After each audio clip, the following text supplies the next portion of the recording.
지난주에 읽은 책 가운데에서 데이브 아스프리라고 하는 사람이 지은 최강의 식사라고 하는 책을 읽었습니다.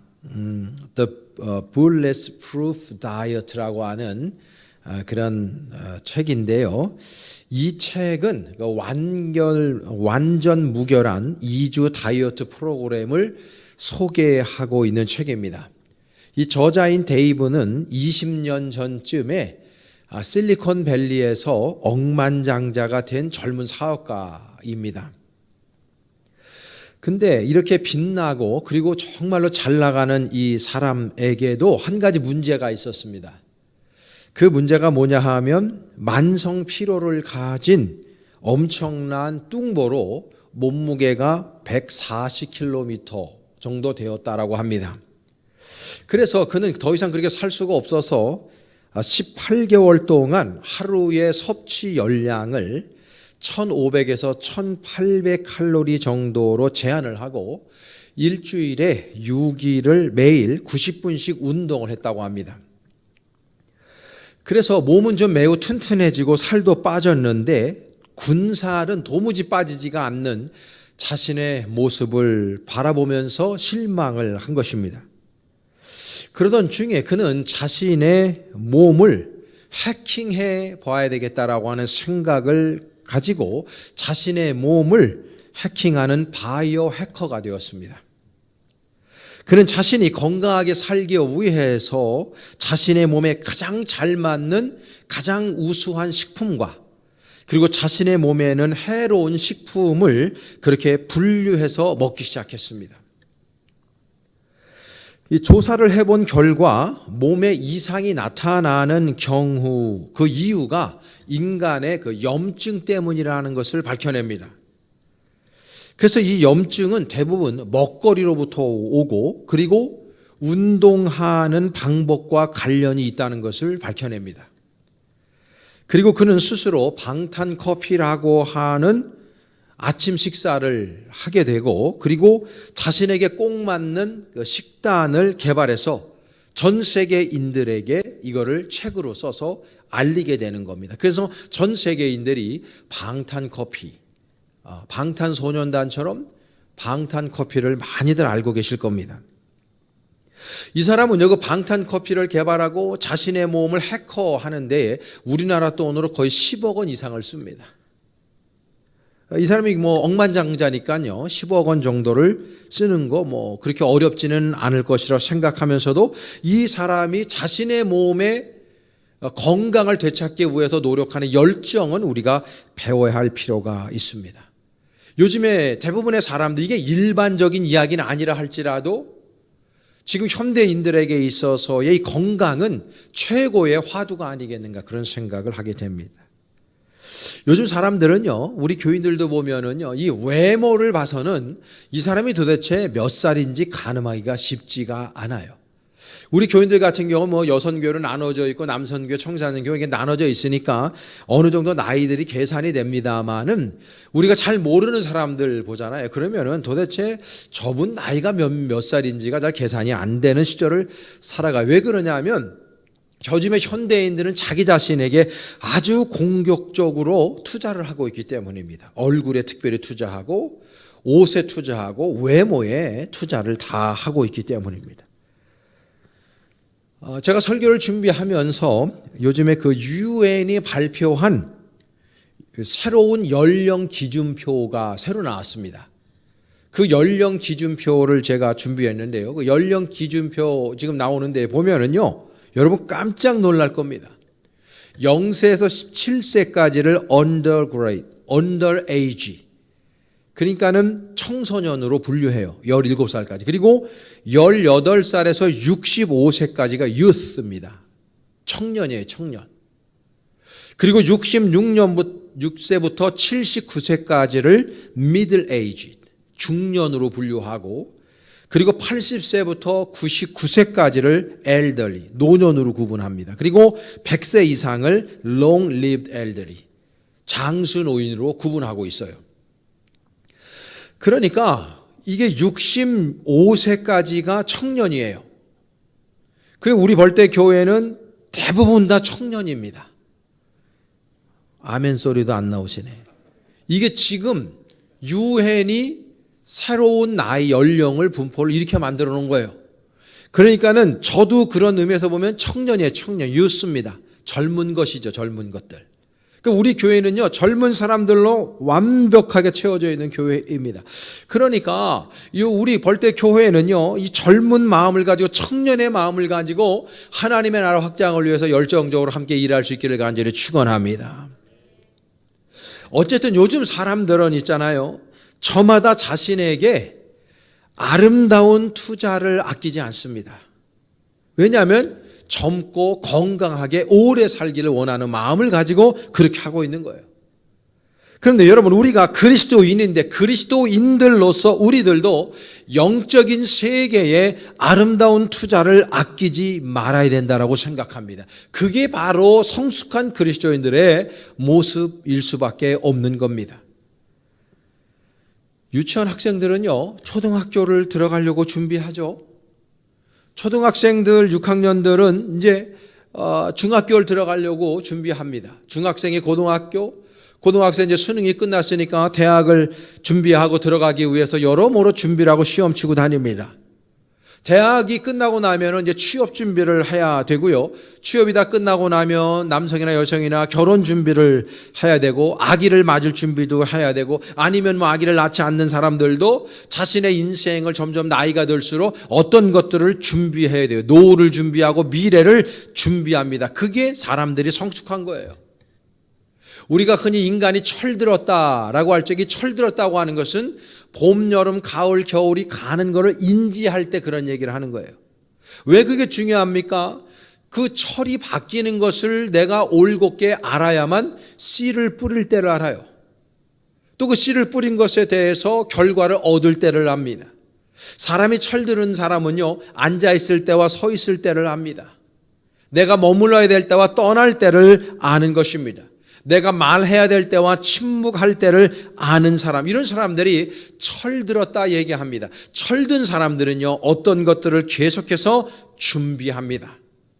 우리가 신앙적으로 철들었다고 하면 우리는 하늘나라를, 미래를 준비하며 살아가야 한다는 것입니다. 여러분, 오늘 우리는 2020년의 마지막 거룩한 성일 예배를 우리가 드리고 있습니다. 그러니까 우리는 2021년도를 준비해야 되고, 오늘 성경 본문을 근거로 하면 우리는요, 미래를 준비해야 되는, 무엇보다도 하늘나라 천국을 준비해야 되는 사람들임을 여러분들이 기억하시기를 간절히 원합니다. 그래서 오늘 이 말씀을 준비한 것입니다. 여러분, 성경에 보면 예수님께서는 예수님의 제자들에게 말세의 징조를 말씀해 주셨어요.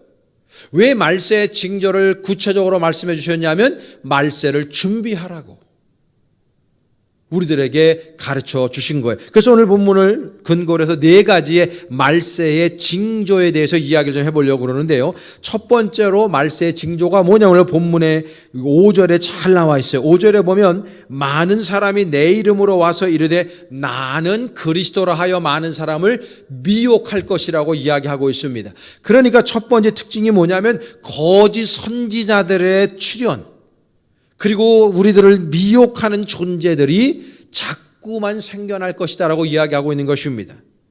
이 미혹하다라는 이 말의 헬라어 원전을 보면요, 플란나오라고 되어 있어요. 플란나오. 이 플란나오라고 하는 말은 길을 잃게 하는 거예요. 길을 잃게 하고 나쁜 길로 인도한다, 그런 의미를 가지고 있는 것입니다. 그러니까 수많은 거짓 선지자들이 내가 그리스도라 이렇게 이야기하면서 수많은 사람들을 길을 잃게 하고 헛된 길, 잘못된 길, 나쁜 길로 인도하는 사람들로 넘쳐나게 될 것이라고 말세의 징조를 이야기하고 계신 겁니다.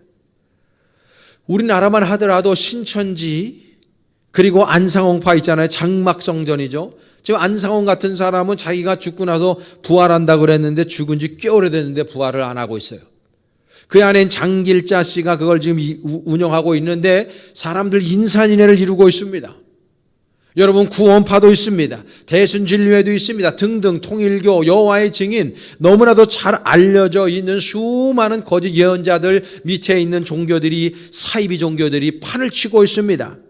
참 아이러니컬합니다. 21세기에 최첨단의 과학 문명 속에서 살고 있는 현대인들이 그런 데 넘어가요. 왜 그러냐면 그 모든 것들이 영적인 것과 관련이 있기 때문에 그렇습니다. 사탄 마귀는 우리들의 영혼을 미혹해서 그런 것에, 거짓된 것에 넘어가게 만듭니다. 이단들 보고 이단이라고 얘기해 보세요. 우리 보고 이단이라고 그럽니다. 사람들이 이미 영적인 눈이 흐려져 있어서 영적으로 사탄 마귀에게 미혹되어져 있기 때문에 그들이 자신이 넘어가 있는지도 모르고 그렇게 넘어가 있는 형국입니다. 너무나 아이러니한 일이기도 하고 안타까운 일이기도 합니다. 우리가 잘 알고 있는 고린도후서 11장 14절에 보면 사탄도 자기를 광명의 천사로 가장한다고 이야기합니다. 천사보다도 더 천사 같은 모습으로 가장해서 마스크를 쓰고 가면을 쓰고 세상 사람들을 미혹한다고 얘기합니다. 요한복음 8장 44절에 유명한 말씀 아닙니까? 이 사탄 마귀는 거짓말장이요 거짓의 아비가 됐다라고 표현하고 있지 않습니까? 그러니까 세상에 존재하는 모든 거짓말은요 다 사탄으로부터 나오는데 세상 일반 사람들이 그 거짓말에 다 넘어가고 있다라고 이야기하고 있는 것입니다. 말세가 되면 이런 거짓 예언자들이 등장을 해서 수많은 사람들을 미혹할 것이니 정신을 똑바로 차려야 된다고 주님께서 말씀하고 있는 것입니다. 두 번째로 이 종말에 나타날 징조는요, 전쟁과 기근과 지진의 소문들이 늘어날 것이라고 말하고 있어요. 오늘 보면 6절에서 8절에 보면 이렇게 되어 있습니다. 난리와 난리 소문을 듣겠으나 너희는 삼가 두려워하지 말라. 이런 일이 있어야 하되 아직 끝은 아니니라. 민족이 민족을, 나라가 나라를 대적하여 일어나겠고 곳곳에 기근과 지진이 있으리니 이 모든 것은 재난의 시작이 될 것이라고 주님이 말씀하셨습니다. 여러분, 지금 보면 전 세계적으로 전쟁이 끊이질 않습니다. 어떤 사회학자는요, 인간이 이 땅에 이 문명을 발전시키고 난 다음에 단 하루도 지구의 역사 가운데서 전쟁이 없었을 때는 없었다라고 이야기합니다. 여러분 아시죠? 어저께 같은 경우에도 이스라엘이 팔레스타인 하마스를 공격했습니다. 로켓 공격을 합니다. 우리나라만 보더라도 우리나라가 종전국가가 아니죠. 휴전국가입니다.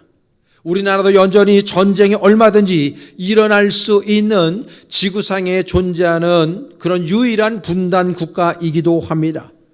지구 곳곳에서 수많은 사람들이 부족 간에 엄청나게 많은 살생들이 여전히 일어나고 있음을 우리가 기억해 볼 필요가 있습니다. 또 더 나가서 지금 세상은요, 환경 오염 등으로 인해서 엄청난 몸살을 앓고 있고 결국은 이 코로나 팬데믹도 결국은 환경 오염으로부터 온 것입니다. 너무나도 빠른 속도로 땅이 지금 사막화되고 있어요. 더 놀라운 사실은 바다도 너무나도 빠른 그런 시간 안에 사막화가 되어가고 있다라고 하는 것을 우리가 기억해 볼 필요가 있습니다. 여러분, 지금 이 온 지구는요, 몸살을 앓고 있습니다. 북극곰만 살 자리가 없어지는 것이 아니라 우리 인류가 지금 살 자리가 없어지고 있습니다. 지금 보면 아프리카나 아시아 이런 데서는요, 사막화가 더 빠르게 진행이 되고 있습니다. 여러분 아시다시피 전 세계 인구가 80억을 육박하게 되었습니다. 근데 지구는요, 이게 모든 자원은 제한적입니다. 한정적입니다. 유한합니다. 그런데 80억 인구가 마구 지구에 있는 모든 자원을 자신들 원하는 대로 쓰고 있기 때문에 지구가요, 지금 엄청나게 빠른 속도로 사막화되고 있어요. 환경이 오염됩니다. 공기를 내 마음대로 마실 수가 없어요. 물이 오염됩니다. 우리나라도 꽤 오래전부터 물 부족 국가가 되어져 있습니다. 여러분, 지금 그렇게 되면은 사막화되면 어떤 현상이 벌어집니까? 여러분은 식량이 모자라게 되어져 있습니다. 앞으로는요, 식량 때문에 전쟁이 일어나게 되어져 있는 것입니다. 사람이 먹고 사는 것이 해결이 안 되면 아무것도 할 수가 없기 때문입니다. 나라와 나라마다 부익부, 빈익빈 현상이 더 지속되고 더 벌어지게 될 것입니다. 개인도 마찬가지입니다. 그러다가 모두가 망하는 길로 가게 되어져 있어요. 왜? 지금이 말세라는 것을 알려주고 있는 것입니다. 말세에 나타날 특징들을 우리들에게 나타내주고 있는 겁니다.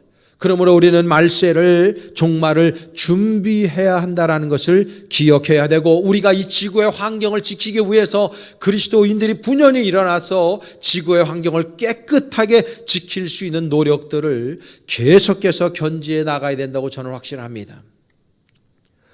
세 번째로 말세의 징조는요, 성도들에 대한 박해와 불법이 성행할 것이라고 주님 말씀하셨습니다. 오늘 본문에 9절과 12절에 보면 이렇게 되어 있어요. 그때에 사람들이 너희를 환난에 넘겨주겠으며 너희를 죽이리니 너희가 내 이름 때문에 모든 민족에게 미움을 받으리라. 12절에 보면 불법이 성함으로 많은 사람의 사랑이 식어질 것이라고 예수님 말씀하셨습니다. 첫 번째로 보면요, 교인들이, 교회가 세상으로부터 핍박과 환난을 받을 것이라고 주님이 말씀합니다. 여러분, 지금은 선진국이란, 우리나라를 비롯한 선진국이라고 하는 나라들에서 나타나는 특징이 뭡니까? 교회가 핍박을 받고 있다는 것입니다. 이게 공통적인 특징입니다. 이게 중동 국가라든지 이런 국가에서 핍박을 받는 것과는 또 다른 종류의 핍박을 지금 기독교가 받고 있습니다. 여러분, 우리나라에서도 보면요, 소상공인들의 피해, 그리고 일반인들의 피해는 다 보상을 해주고 있고, 보상을 해줄 것으로 모든 정책이 결정이 됩니다. 그런데 유독 엄청난 피해를 입은 교회에 대해서는 이런 반구하지 않습니다. 모든 정책들이 반교회적이고 반기독교적이고 반하나님적인 정책들만 쏟아져 나오고 있지, 친하나님적이고 친교회적인 친신앙적인 정책은 하나도 없습니다. 그리고 그동안에 있었던 모든 정책들을 다 완벽하게 다 무시하고 없애고, 그리고 반기독교적인 정책들이 펼쳐지고 있는 모습을 우리나라에서도 지금 목도하고 있지 않습니까? 다양한 방법으로 교회에서 드리는, 예배 드리는 행위를 지금 방해하고 제한하고 있습니다. 더 나가서 그뿐만이 아닙니다. 21세기에 여러분, 지금까지 법이 얼마나 발전해 왔습니까? 그러면 이 법이 일반 국민들을 위해서 아름답게 집행이 되어져야 합니다. 이 원어에 보면은 아노미아, 노미아는 법을 얘기하고 앞에 헬라어에 A자가 알파가 붙으면 반대어가 됩니다. 불법이 성행하고 있어요. 국가가 발전하고 나라가 발전하고 세계가 발전하면서 법이 많은 것들을 발전시켜서 일반 국민들에게 아름답고 귀하게 집행이 돼야 되죠. 공정하고 아주 평등하게 집행이 돼야 되죠. 그런데 그렇게 되질 못하고 있습니다. 수많은 권력가들이 법 위에서 군림합니다. 일반인들은 법을 잘 지키기 위해서 준법 정신을 가지고 살아가는데, 이 법이 일반 사람들에게는 얼마나 터프하게 적용이 됩니까? 그런데 권력을 가지고 있는 사람들에게는 법이 너무나도 약합니다. 불법이 성행하고 있습니다. 여러분, 공수처법이 우리와 무슨 관련이 있습니까? 그 공수처법 때문에 대한민국의 국론이 분열되고 있지 않습니까? 일반인들에게 무슨 필요가 있습니까? 공수처법이. 그뿐만이 아닙니다. 윤석열 검찰총장과 추미애 법무장관과 다툼이 우리와 무슨 상관이 있습니까? 일반인들에게는 아무 상관이 없어요. 그런데 그런 것들 때문에 국론이 분열되고 있습니다. 너무나도 안타까운 일이 아닐 수가 없습니다. 불법이 성행하고 있습니다. 수많은 권력층들에서 없는 법도 만들어서 불법을 자행하고 있습니다. 왜 그렇습니까, 여러분? 지금 시대가 말세이기 때문입니다. 그래서 우리 일반 국민들이, 그리고 우리 그리스도인들이 준법 정신을 가지고 아름답고 귀한 마음으로 법을 잘 지켜나갈 수 있기를 간절히 축원합니다. 제가 몇 달 전에도 한번 소개한 책인데, 영성의 깊은 샘이라고 하는 제널드 시저의 책인데, 거기에 보면요, 제널드 시저가 그런 얘기를 합니다. 선교학자인 데이비드 바렛의 그 이야기를 인용을 그 책에서 하는데요, 2000년 한 해에만 16만 명이나 그리스도인들이 박해당해 죽었습니다. 2000년 한 해 동안 말이죠. 지금 이 시대가 기독교를 그렇게 핍박하고 있는 시절입니다, 여러분. 어떤 선교 보고에 의하면은 매년, 그건 좀 작게 이야기합니다만 7천만 명 정도, 7천 명 정도, 7천 명 정도가 날마다 예수 그리스도를 믿는 그 믿음 때문에 죽어가고 있다고 얘기합니다. 사랑하는 여러분, 지금은요 21세기에서 기독교가 핍박을 당하고 있는 시절입니다.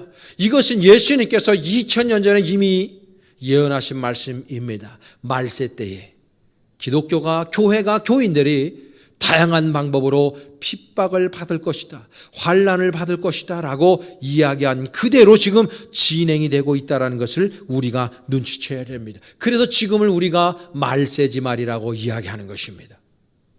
이럴 때 우리는 더 열정적으로 신앙생활을 개진해 나가야 되지 않겠습니까? 우리의 믿음의 자리를 올곧게 지켜야 되는 것이에요. 우리의 목에 칼이 들어와도 우리의 신앙의 자리를 올곧게 굳히고 우리들의 신앙을 올곧게 신앙생활을 하는 사람들이 많아질 때 그래도 이 세상은 소망이 있는 세상이 되지 않을까, 저는 그 생각을 합니다. 마지막 하나는 말세가 되면요 모든 민족에게 복음이 전파될 것이다 라고 이야기합니다. 오늘 보면 14절에 보면 이 천국 복음이 모든 민족에게 증언되기 위하여 온 세상에 전파되리니 그제야 끝이 올 것이라고 주님 말씀하셨어요. 지금 이 세상에도 보면요 미전도 종족들이 많이 있습니다. 제가 통계를 보니까 세계의 종족 수가 몇 개냐면 16,074개 종족이 삽니다. 이 지구상에. 그 중에서 아직도 미전도 종족이 6,918개 족속이 지금 하나님의 메시지를 올곧게 듣지 못했다고 이야기합니다. 그래서 여러분이 볼 때 교회가 존재하는 그날까지 우리는요 전 세계에 나가서 주님의 복음을 증거해야 되는 것이죠. 제가 늘 얘기했지만 이 우면동에 예수 그리스도를 믿지 않는 한 사람이 있다면 교회가 존재할 이유가 거기에 있는 것입니다. 우리 교회가 존재할 이유가 어디에 있습니까? 아직도 세상에서 복음을 듣지 못하고 예수 그리스도 안에서 새 생명을 찾지 못한 사람들이 그토록 많이 있습니다.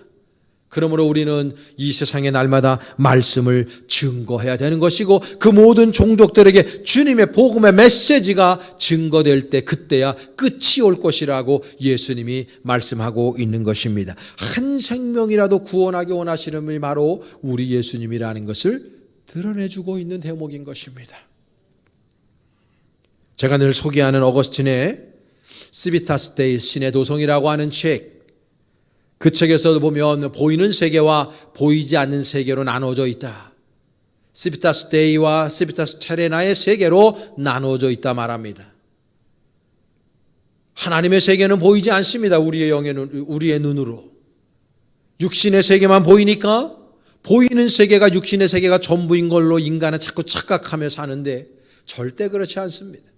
보이지 않는 영의 세계가 보이는 이 육의 세계보다 훨씬 큰 세계라는 걸 우리가 깨달아야 됩니다.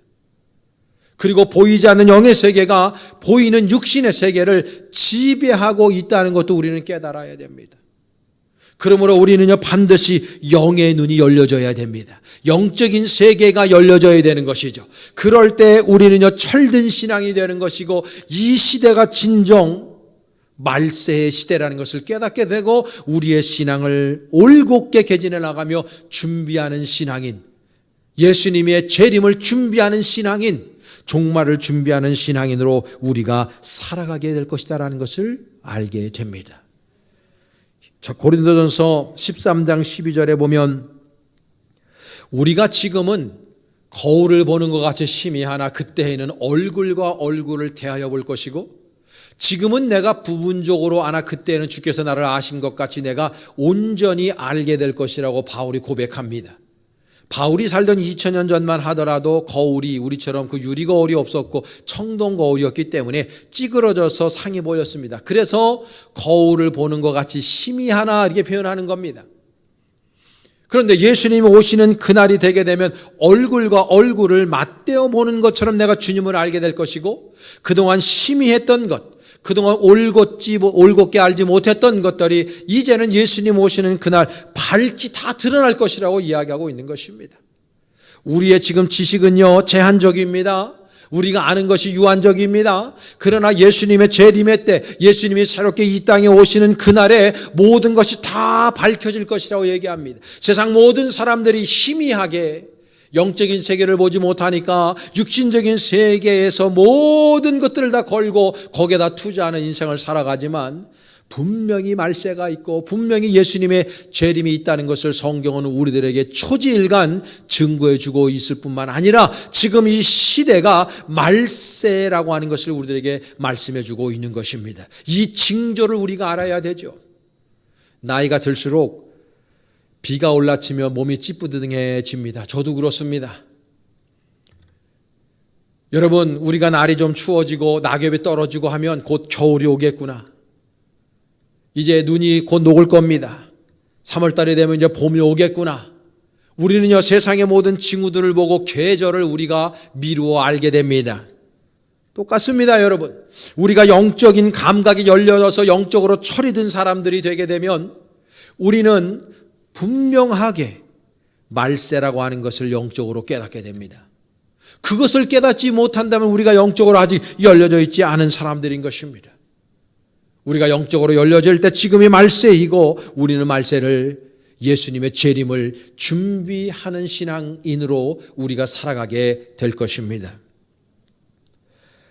사도행전 7장에 보면 스테판의 순교 스토리가 나옵니다. 그가 주님의 말씀을 산헤드린 공회 앞에서 증거할 때 세상의 사람들은 그 복음을 듣고 회개한 것이 아니라 우리가 알고 있듯이 스데반을 돌멩이로 때려 죽였습니다. 그 순교의 현장에서 스데반은 하늘의 문이 열리는 환상을 봅니다. 사도행전 7장 55절에 보면 스테판이 성령 충만하여 하늘을 우러러 주목하여 하나님의 영광과 및 예수께서 하나님 우편에 서신 것을 봤다고 표현하고 있습니다. 하나님 아버지께서 그에게 죽는 순간에 배려하신 겁니다. 여러분, 돌멩이로 사람을 때려 죽일 때 조그만 조약돌로 던지지 않을 겁니다. 큰 짱돌로 던지는 것이죠. 우리식으로 하면 벽돌 같은 거 집어 던졌을 것입니다. 얼마나 아팠겠습니까? 아프니까 죽는 것이죠. 죽을 만큼 아팠을 것입니다. 그래서 죽은 거예요. 그런데 하나님 아버지께서 막판에 이 스테판에게 배려하셨다고 저는 봐요. 하늘의 문이 열리면서 하나님의 보좌를 받고 그 보좌 우편에 예수님이 서신 것을 보면서 아마 그는 평안을 얻었을 겁니다. 그 순교의 죽음을 기쁨으로 받아들였을 겁니다.